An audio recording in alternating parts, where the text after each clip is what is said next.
وہ بے نقاب ہو جاتا ہے دنیا کے سامنے، پھر اس کا اچھا اور بھلا سامنے بالکل صاف نظر آنے لگتا ہے، اور پھر محمد رسول اللہ صلی اللہ علیہ وسلم تو پوری کائنات کے سب سے بڑے ہیں، اس لیے نظر آنا تو ضروری تھا۔ آپ بھی اگر اچھا بننا چاہتے ہیں تو کسی سے کہلوانے سے پہلے اپنے کردار کو اتنا اچھا بنائیے کہ صرف 5 لوگ، ایک آپ کے گھر والے، ماں باپ، بیوی، بچے، پڑوسی اور آپ کے بھائی بہن یہ کہتے ہیں کہ عبد الرحمان اچھا ہے تو دنیا اپنے آپ کہہ دے گی کہ عبد الرحمان اچھا ہے۔ اگر یہ کہتے ہیں کہ بے ایمان ہے تو دنیا کے اچھا کرنے سے کچھ نہیں کریں گے کچھ انشاءاللہ، کچھ تبدیلی لائیں گے اپنے اندر انشاءاللہ۔ یہ جو ہمارے ہندو سکھ بھائی ہیں پورے دیش میں، ہم ان سے پیار کرتے ہیں، وہ ہم سے کرتے ہیں، لیکن اگر ان میں سے کوئی اسلام کے متعلق غلط فہمی میں آ جائے تو اس کا قصوروار اسلام نہیں ہے، ہمیں۔ اگر ہم کسی سے ٹھگی ماریں گے تبھی وہ کہے گا نا مسلمان ٹھگ، اگر ہم کسی سے بے ایمانی کریں گے تبھی وہ کہے گا نا کہ غلام مسلمان بے ایمان۔ تو آپ یہ نہ سمجھیں مولوی اسلام کی تصویر ہے، نہیں، آپ جس غیر مسلم دوست سے تعلق رکھتے ہیں وہ اسلام کو تبھی اچھا سمجھے گا جب آپ کا اس کے ساتھ کاروبار ایمانداری کا ہوگا، آپ کا اس کے گھر میں آنے جانے والا ایمانداری سے ہوگا۔ اگر آپ وہاں ایمانداری نہ رکھ سکے تو یقیناً کل قیامت کے دن محمد رسول اللہ صلی اللہ علیہ وسلم لائیں گے تبدیلی کچھ انشاءاللہ۔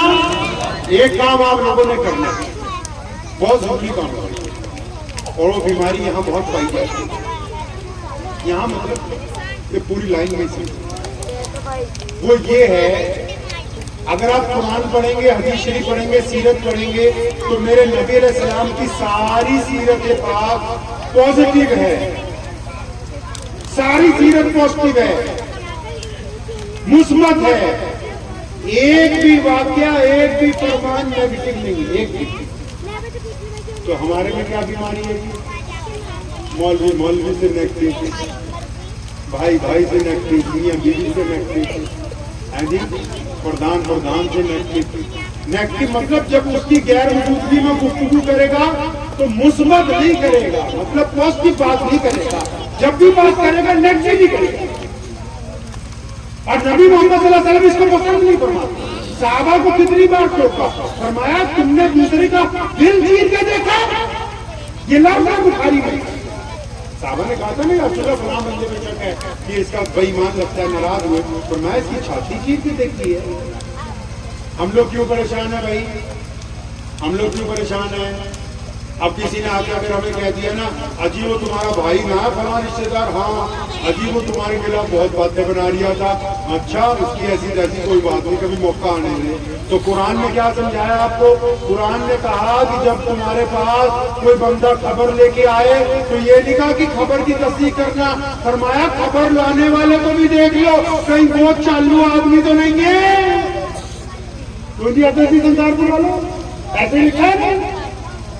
فرمایا جو تمہیں نیوز دے رہا آ کے خبر پہنچانا، جو چگلی مار رہا ہے وہ اس کو بھی دیکھ لے نمازی ہے کہ نہیں۔